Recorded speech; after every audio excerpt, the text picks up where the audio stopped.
দুর্গাপুরে ডাক্তারি পড়ুয়াকে ধর্ষণ, ঘটনাস্থল পরিদর্শনে পুলিশ আধিকারিকরা। বেসরকারি মেডিকেল কলেজের ছাত্রীকে ধর্ষণ, রাতে বন্ধুর সঙ্গে ক্যাম্পাসের বাইরে যান ছাত্রী, ফুচকা খেতে গিয়ে ধর্ষণের শিকার, জঙ্গলে নিয়ে গিয়ে ধর্ষণের অভিযোগ উঠছে। দ্বিতীয় বর্ষের ডাক্তারি পড়ুয়াকে ধর্ষণের অভিযোগ, নির্যাতিতা ওড়িশার জলেশ্বরের বাসিন্দা। আর সেই জঙ্গলে পৌঁছে গিয়েছে পুলিশ। ইতিমধ্যেই নমুনা সংগ্রহের কাজ চলছে, সেই ছবি আপনাদের দেখাচ্ছি। সে এক্সক্লুসিভ ছবি দেখুন নিউজ 18 বাংলায়।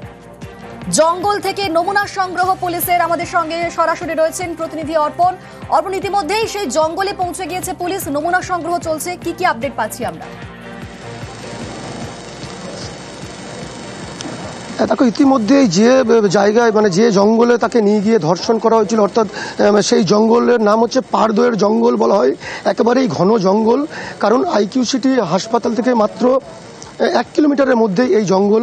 সেই জঙ্গলের মধ্যেই নিয়ে যাওয়া হয় এই ডাক্তারি, তাকে নির্যাতন করা হয় জঙ্গলে, এবং সেখানে পৌঁছায় নিউ টাউনশিপ থানার পুলিশ, অর্থাৎ আসানসোল দুর্গাপুর পুলিশ কমিশনারেটের নিউ টাউনশিপ থানার পুলিশ তদন্তে নামে, এবং সেখানে ভিডিওগ্রাফি করা হয় এবং নমুনা সংগ্রহ করা হয়।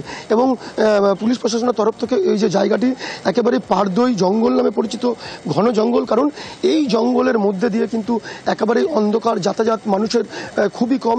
কিভাবে এই জঙ্গলে নিয়ে গিয়ে ধর্ষণ করা হলো এবং গোটা ঘটনার কিন্তু পুলিশ তদন্ত শুরু করেছে। কারণ দেখা যাচ্ছে, তুমি দেখতেই পাচ্ছ ছবিতে, যে জায়গায় ধর্ষণ করা হয়েছিল, অর্থাৎ নির্যাতিকাকে নিয়ে যাওয়া হয়েছিল, সেই ঘটনাস্থল কিন্তু পুলিশের তরফ থেকে নমুনা সংগ্রহ করা হচ্ছে এবং সেই জায়গার রীতিমতো ভিডিওগ্রাফিও করা হচ্ছে। এবং পুলিশের তরফ থেকে ঘটনাস্থল মেডিকেল কলেজ থেকে ঠিক কতটা দূরে? দেখো, এই ঘটনাস্থল মেডিকেল কলেজ হাসপাতাল থেকে একেবারেই 300 মিটারের মধ্যে বলা যেতেই পারে এই জঙ্গল।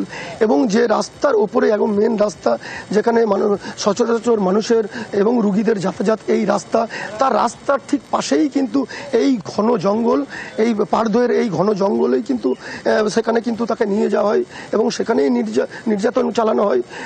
তারপরেই কিন্তু পুলিশের কাছে আছে। পুলিশ কিন্তু এই গোটা ঘটনার কিন্তু ভিডিওগ্রাফি করছেন।